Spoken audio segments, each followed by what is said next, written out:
Hi, I'm Carl Azus, and Fridays are awesome. Welcome to CNN Student News and 10 minutes of international current events coverage. Recently, we told you about protests against South Korean President Park Geun-hye, who's been accused of corruption. Today's show starts with a focus on North Korea. It's just been hit with its toughest international penalties so far over its controversial nuclear program. For years, the international community has been trying to get North Korea to end this nuclear program. The Asian country says nuclear technology is its right. The United Nations says it's illegal. But despite multiple talks with North Korean leaders, and despite sanctions, penalties meant to hurt North Korea's economy and its ability to build nuclear weapons, the country has continued to develop its program, repeatedly testing nuclear bombs and ballistic missiles. This time around, China, a border country of North Korea and its strongest ally, has supported new sanctions against North Korea. Will that be enough to change its behavior? Defiant and definitive, North Korea's launched more than 24 prohibited ballistic missiles this year alone. And on September 9th, state TV announced Kim Jong-un's fifth successful nuclear test. US Ambassador to the UN Samantha Power says one Korean official likened the atmosphere to living with the Cuban Missile Crisis every day. Crucially, China's backing the sanctions, which will cut North Korea's single largest export, coal, by 62%, worth around $700 million a year. China is their biggest customer.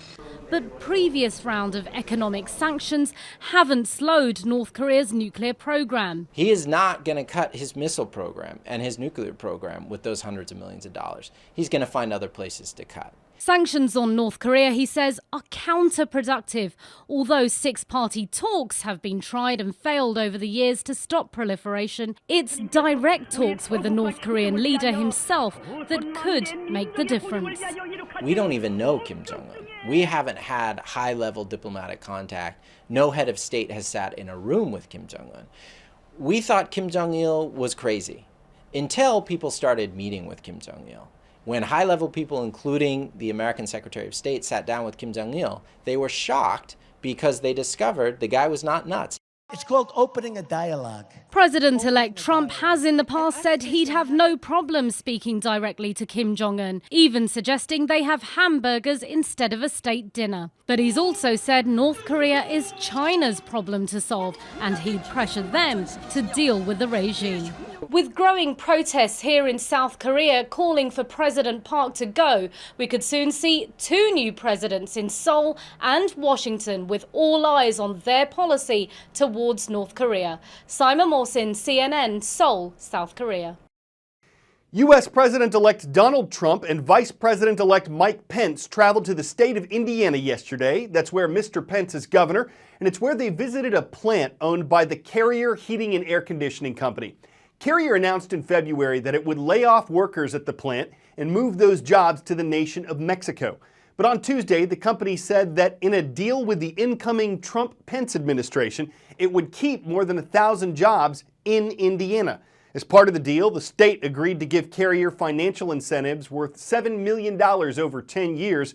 But Carrier previously said it expected to save $65 million per year if it moved those jobs. So it's possible that Mr. Trump's promise to lower the U.S. corporate tax rate and increase tariffs on companies that do move factored in here too.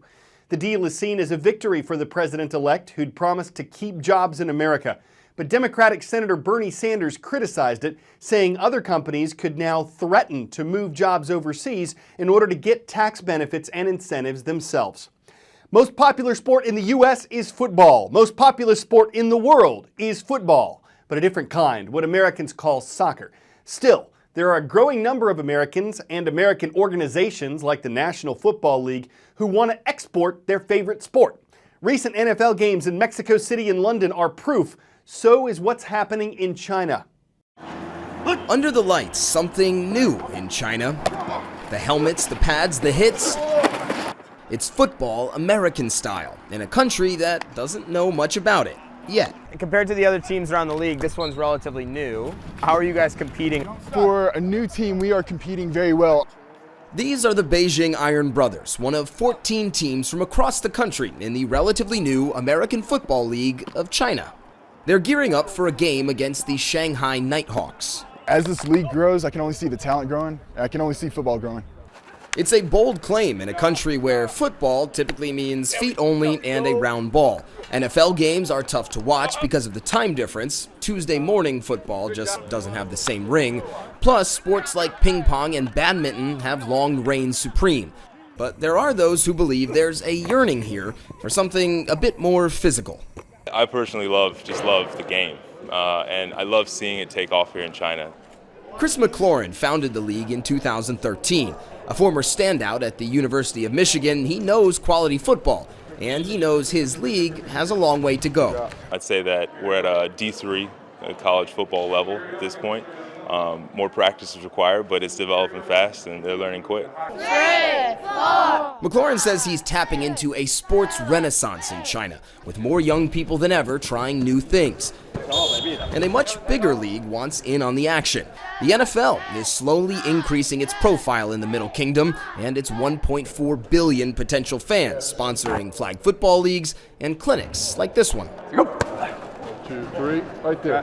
Better. Yes, that's the recently retired Peyton Manning, one of the NFL's most well-known stars, giving tips on a 3-step drop back to kids outside Beijing. He's part of the league's strategy to have its stars help promote the sport, a hugely successful tactic already employed here by the NBA. Basically, the NFL is looking for a Yao Ming-type success story. You get somebody that's playing as a young person and where there's interest and his friends are playing it and they're into it and creating that type of interest, and who knows, maybe there will be a player in the NFL from China. And maybe that player would come from the American Football League of China. It's just amateurs for now. The players even have to pony up for most of their own gear, but the plan is to start paying players in the next few years as sponsors line up and ticket sales rise. To see it grow from 5 years ago to where we're at today, where we can get 5,000 people out to a stadium to watch a game, that's a huge leap.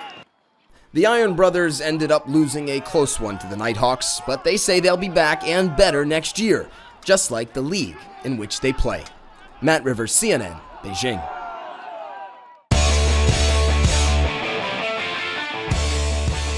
The Frying Pan Tower is about 35 miles off the coast of North Carolina. It was a U.S. Coast Guard light tower, originally designed to keep ships off the Frying Pan Shoals. Today, it's a bed and breakfast. The pros: great fishing, great driving range, great views of the Milky Way, no bugs whatsoever, and great isolation with only miles of water surrounding you. The cons: great isolation with only miles of water surrounding you. At about $600 per person per weekend, which doesn't include shipping, a lot of folks might pan the idea thinking it's not a shoal lot of fun. But those with waves of imagination who can tolerate being alone and alight upon a towering ocean of possibilities for seclusion, this private island is a beacon of opportunity, y'all. I'm Carl Azus, and you have a great weekend.